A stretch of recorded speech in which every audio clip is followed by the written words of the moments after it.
The challenge with recovering Active Directory manually is specifically large in environments that have multiple domains in their forest.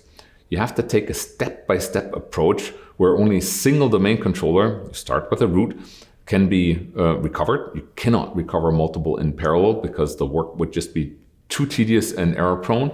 You take one and you need to perform many cleanup steps, changing the KRB TGT account password twice. That's to ensure that golden tickets won't count those that an intruder might have been able to create from your old environment, from the attacked environment.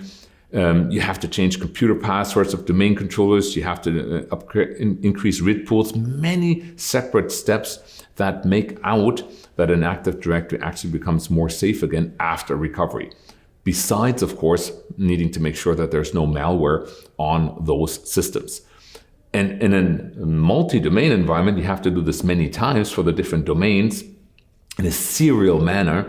That also causes you to take a lot of time for that recovery. And only after you've got that seed forest up that you might consider clean, after doing a lot of analysis on it, then you can build out that directory with multiple additional domain controllers by re-promoting them on, again, fresh new hardware. There's no parallelization in this. It's a lot of manual work, and that's exactly why most companies that don't have an automated and an AD-focused backup solution here are struggling to do it fast.